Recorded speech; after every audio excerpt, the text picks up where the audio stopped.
For the record, I'm a female. I'm turning 19 this year, and the story happened when I was 15.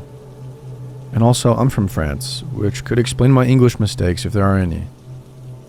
When I was 15 years old and just gone to junior year, I created my first Twitter account that I deleted because of this story. Some information. I didn't tell anyone my username, neither my family nor my friends, because I didn't have any. My profile picture was an avatar, so no pictures of me on the account. And for a location, I said Paris because I lived in the suburbs. I didn't have many followers, 20 or maybe 30, and I didn't follow that many people. So my timeline was not really interesting.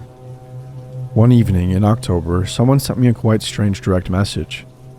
It was an account with 200 followers, and the message was, "Hi, my name is Rob. I just turned 17 and wanted to know if you lived in blank, because I'll soon be moving in there and I'll be going to the high school, and I'm looking for new friends." The town he mentioned was obviously where I lived. I immediately thought something was wrong because there was nowhere on my profile that said where I actually lived. And after some time thinking, I remembered a tweet I made weeks before about buses, and I mentioned the city, so I just told myself he looks down my Twitter and found the tweet. His age wasn't shocking because I'm 2 years ahead of my classmates. I was bored and he was polite. I answered him, and I told him that's where I lived, and that I go to high school there. The discussion was natural, and we talked a lot that night, mainly about high school and the food at the cafeteria, about the teachers, that kind of thing. But as it was getting very late, he tried to interpose some personal questions, like, do you live far away from the school? In a house or an apartment? Do you live with both of your parents? How many of you live there? You're not often home alone, right? I never answered these because it was way too shady for me. And fortunately, he didn't insist, because if he did, I probably would have blocked him. The next day, the same thing.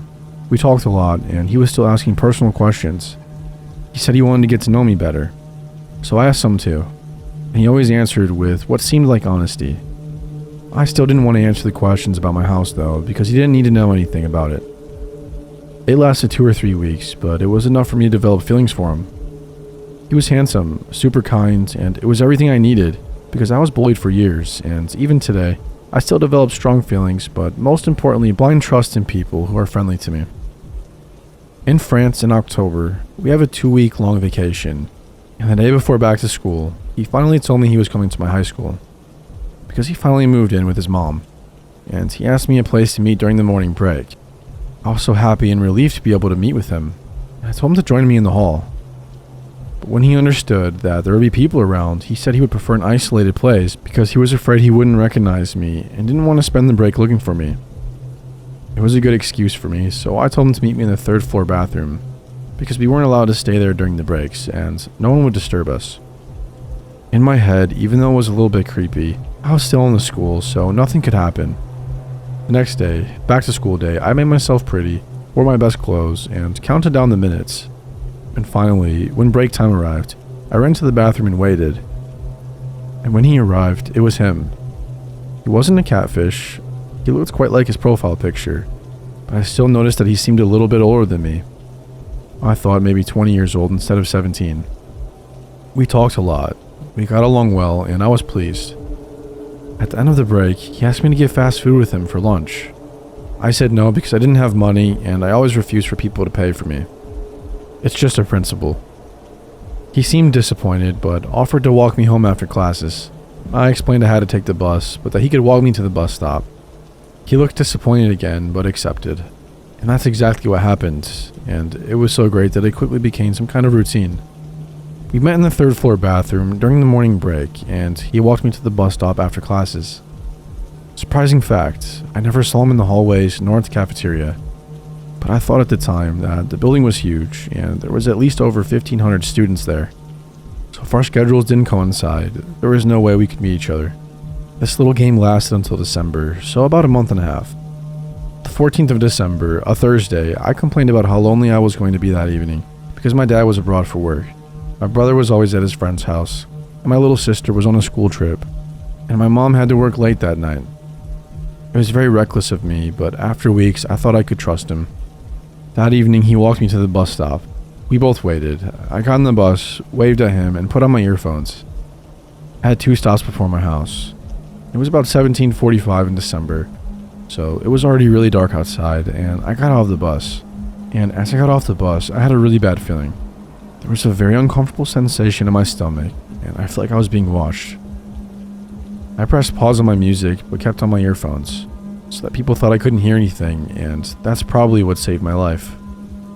I lived in a suburban neighborhood, very silent, especially at night, with no visibility on the big road the bus passed in. When I heard footsteps behind me, I understood I was right.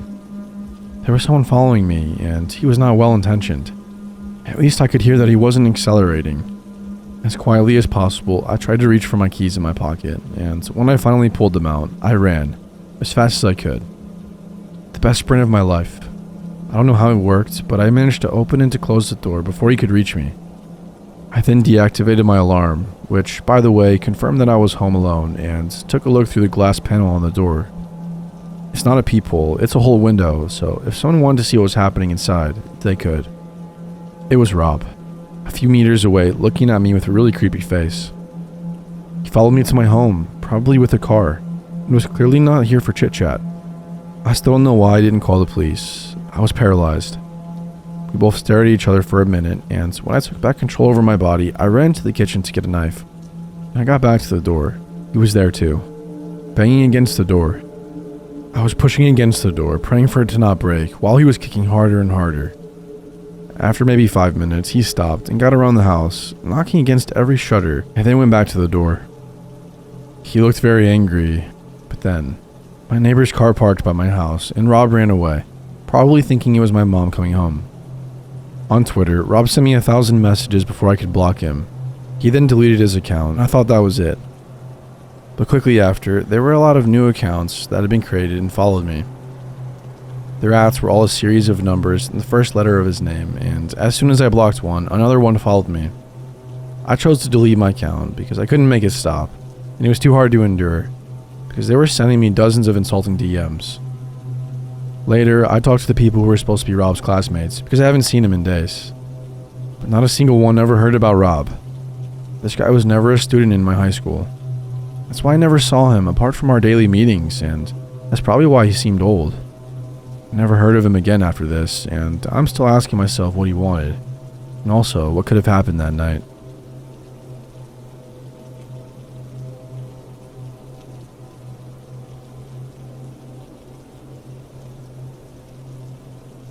This particular event happened almost a year ago, sometime in mid-October.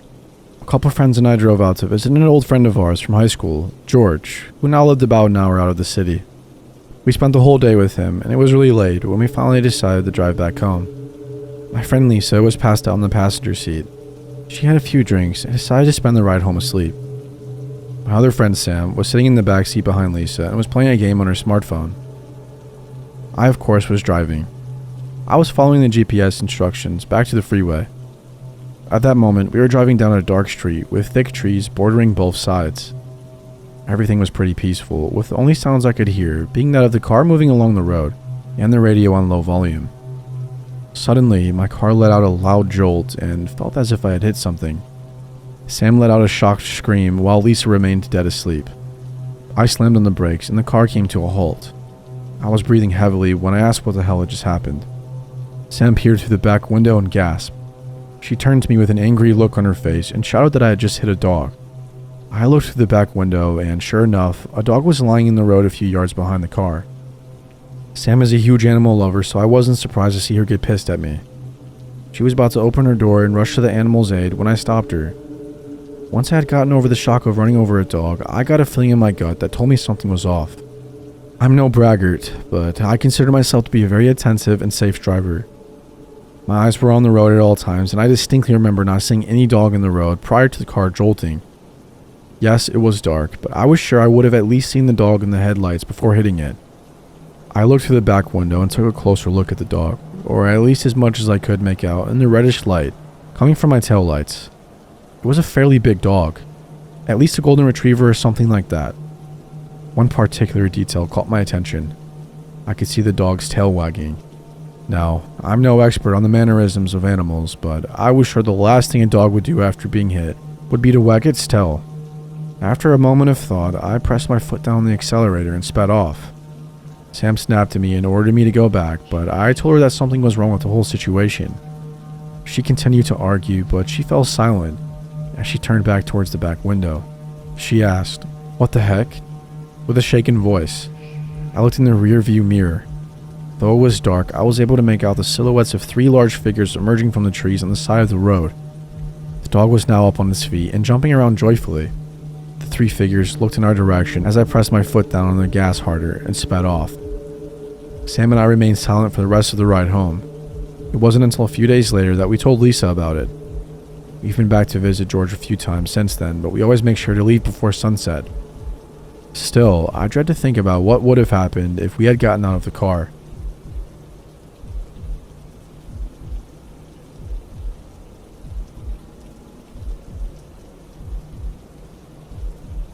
"3:30 a.m., some random Tuesday in October. Sleeping soundly on my couch, I am awakened by a loud banging and screaming. Not just drunk people at 3:30 a.m. That horrified, panic-filled, someone is fucking dying screaming. You know it if you've ever heard it. My eyes pop open and I immediately see a half-naked woman covered in blood banging on my door. Ripped button-down shirt, barely holding on, boobs flapping everywhere in panties. That's it. It's freaking October in New England. It's cold as shit here. Anyway, she's banging on my door with both fists screaming, "Help me, help me. They're chasing me and they're going to get me. They're going to kill me. Help me." For the most part, I'm dumb, but not completely. I'm not going to just open my door to some screaming, bloodied up psycho. I hit my alarm and let it go off a bit, perhaps to scare off whoever is chasing her. And I do the only humane thing I can do in this situation. I let her in. I pull her into my home and close the door really quickly. Answer the call from the alarm company. "Yes, send police, send an ambulance. Thank you for being real. I've never used an alarm before, so it was nice to know they actually worked." Now I have this lady bleeding all over my living room and crying hysterically, repeating over and over, "They were animals. They were chasing me like animals." I can clearly hear she has an accent. I'm figuring Russian or Romanian. She is speaking broken English and is scared as hell. I take her into the kitchen and enter CSI mode. I'm thinking, yeah, I got this. I'm gonna not contaminate evidence and make sure I keep all the bloodied rags I used to clean her for the cops. All the while she is still saying she was being chased by animals and all that. She's fucked up. The side of her face is scratched up and her arms are scraped. Her legs are all bloody with scrapes like she took a good fall. Just messed up and bloody everywhere. So scene setter. 3:30 a.m. Kitchen, bloody half-naked, non-good English-speaking, hysterical, fucked up bloody woman. Me collecting evidence. Me. It's okay. Calm down, the police are on their way with an ambulance. They were chasing me like animals. You are safe now, let's get you cleaned up. They were chasing me and I saw them turn into werewolves. Me. Now I'm scared. Calm down, you are safe here, I said. I bring her back into the living room and I'm scared. Many thoughts are running through my head now. Am I going to die tonight? Is she going to attack me? Why aren't the police here yet? I need a weapon in fast. She is bandaged but still rambling on and on about animals that were chasing her. I decide it's probably a good idea to give 911 another call, just to be sure they know my address. It also allows me to get my couch in between me and her, affording me a little bit of safety. Not much, but I was confident in my run around the couch she'll never catch my skills. She's pacing my living room rambling when she goes over to the window and starts staring. A good 10-second stare with a creepy silence attached to it. Then, babies. There are babies in the road. Oh my god, look at all the babies in the road. Screaming at the top of her lungs. I'm not coming out from behind the couch. This goes on for a good 30 seconds. Not an imaginary 30 seconds, where you think it's been like 5. And it's really only been like 10 seconds. This was a full-on 30 seconds of screaming and me standing behind my couch thinking, fuck you, I'm not falling for that trick. Finally, the police come. The officer knocks on my door. I now have to leave the safety of the backside of my couch to unlock the door. I dashed my ass to that door and ran out and told the cop she's fucking nuts and to be careful. They take her to the ambulance and they do whatever they need to do to her. I'm chilling on my couch, shell-shocked. I mean, what the fuck? The cop comes back and asks me if I know her. She looks familiar, but I don't know her. Then he asks me if I was babysitting for her. I'm like, huh? No, I'm not babysitting for her. The cop proceeds to say, oh, because she said you were babysitting her kids and when she showed up to collect them, you wouldn't give them back. this point, I'm exhausted and frog-eyed, and I throw my rights out the window and tell the cop to search my house, that there are no kids here. The cop knows it's a bullshit story she gave me, but he had to ask anyhow, and I understand that. He doesn't even search my house. Ambulance takes her away, cops leave, and it's now 4 a.m., and I'm sitting on my couch knowing I'm never going to get back to sleep, and the workday is going to suck. The best part of this story is what the police blotter said in the next day's paper. Resident lets woman claiming to be chased by werewolves into her home. Awesome. Just awesome. Turns out I did know her. She was my neighbor. I arrive home from my suck-ass day to find DCF, Department of Children and Families, waiting outside my door. I now have to let her into my home because I, being the nosy fuck that I am, want to know what the deal is with that psycho woman. Contrary to what the police blotter said, I usually don't let people claiming to be werewolves into my home. I was willing to make the exception for the police the prior night because I was scared as hell and shit. Fear can quickly remove quite a few boundaries. Anyhow, DCF woman informs me that the psycho woman was my neighbor. I knew she looked familiar, but I just couldn't place her face. Perhaps the blood and scrapes and psychotic behavior threw me off. There seems to be a missing child, or so the psycho woman told him at the hospital. I'm starting to get a little freaked out, as the psycho woman already accused me of not giving back her what we thought imaginary kids. The story I got from DCF was limited. She wouldn't divulge much information, but in a nutshell, what I did manage to get is this. The psycho woman lives next door to me. The house to my right. We share a fucking driveway. The house is a duplex, so people are always coming and going. I never paid much attention to anyone living there. The woman claims she has a child, a little girl, age unknown. She said a child is missing. And the woman was under the influence of mind-altering drugs. And she was Romanian. That's it. The messed up thing is that I do remember seeing a child over there, a little girl probably about 4. I've only ever seen her one time, maybe twice in the 3+ years the woman has lived there.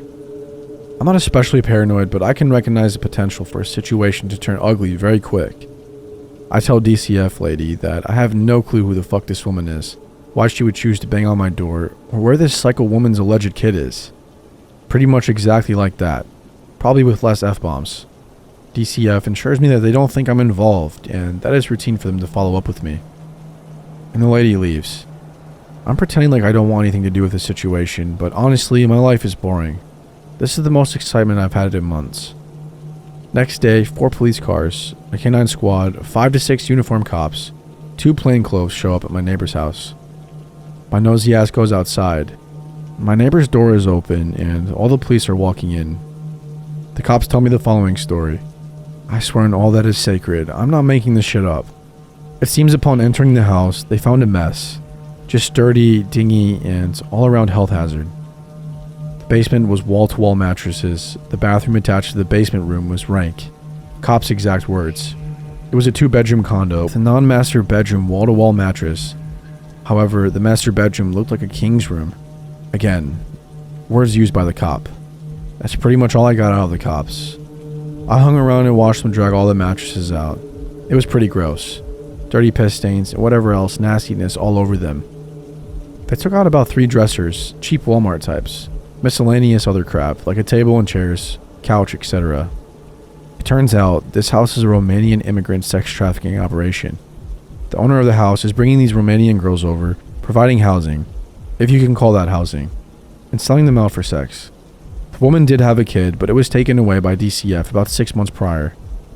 The psycho woman herself was, as far as they could tell, on a job, using what they think was crack or meth.